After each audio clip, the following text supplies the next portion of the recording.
Je ne sais pas exactement quand tout a commencé à basculer, ni comment deux personnes aussi différentes que mon gendre et moi avons fini par nous comprendre mieux que quiconque.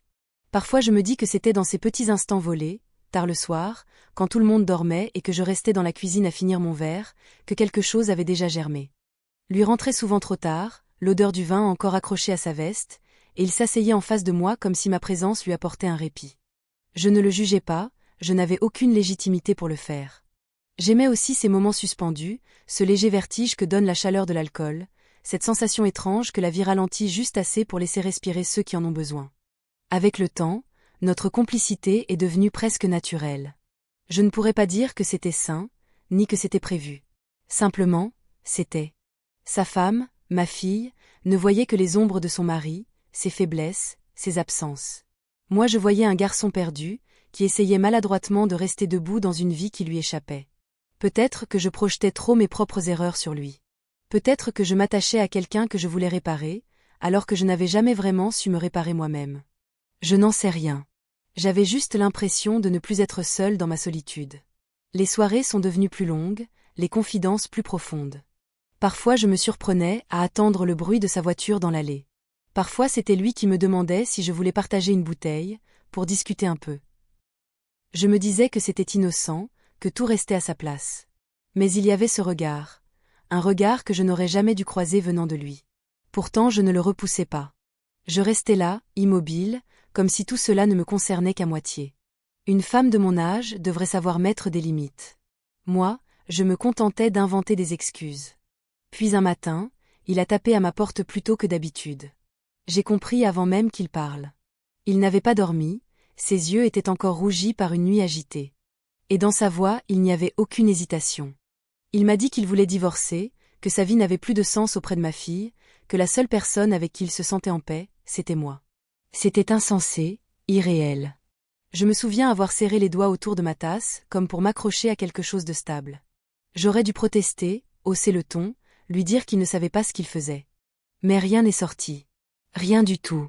Comme si une partie de moi avait attendu ces mots depuis longtemps. La journée entière je l'ai passée dans un état étrange, entre honte et soulagement, entre peur et une forme de tendresse que je n'osais pas nommer. Les murs de la maison semblaient m'observer, me juger peut-être. Je pensais à ma fille, à tout ce que cela détruirait.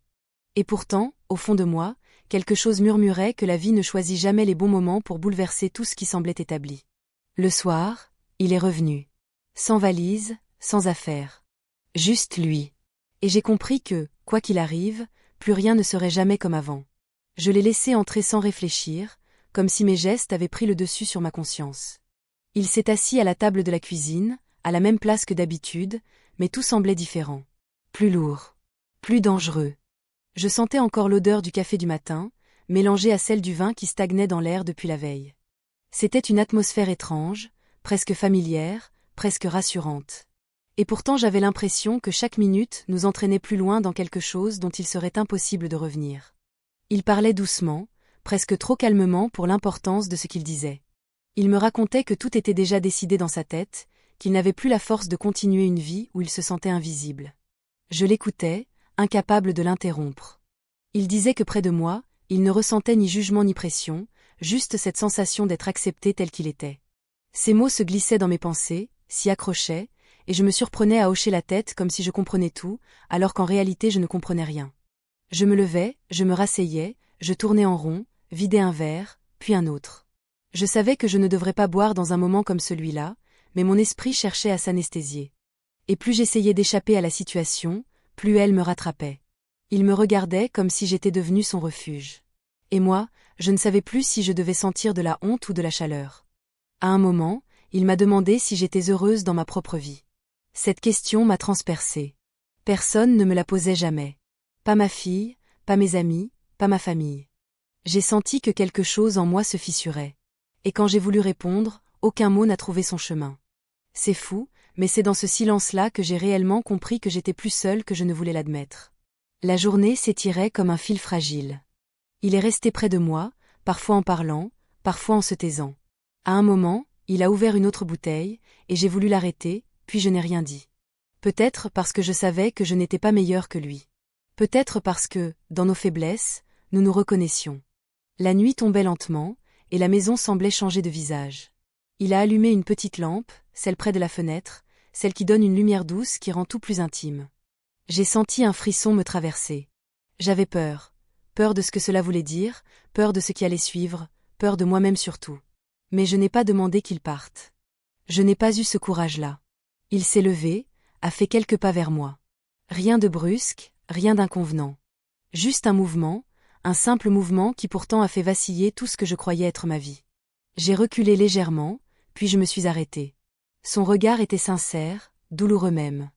Et dans ce regard, j'ai compris qu'il n'attendait pas une réponse, ni une promesse, ni une déclaration. Il voulait juste rester. Avec moi. Là, dans ce moment fragile et bancal. Je savais que tout dérapait. Que demain serait un champ de ruines. Mais cette soirée-là, je n'ai rien arrêté.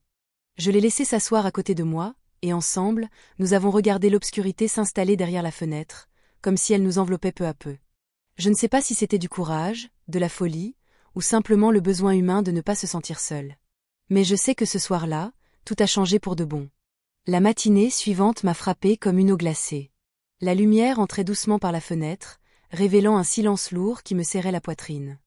Il dormait encore sur le canapé, paisible, vulnérable, et pendant quelques secondes j'ai senti un mélange étrange de tendresse et de panique.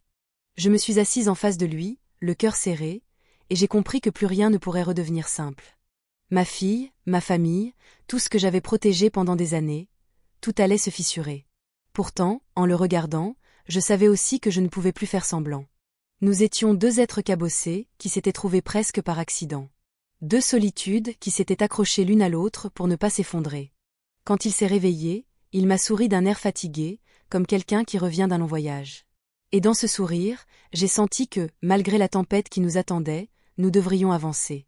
Peut-être maladroitement. Peut-être honteusement. Mais ensemble. C'était le début d'une histoire que je n'aurais jamais imaginé écrire, et que je n'étais plus capable d'arrêter.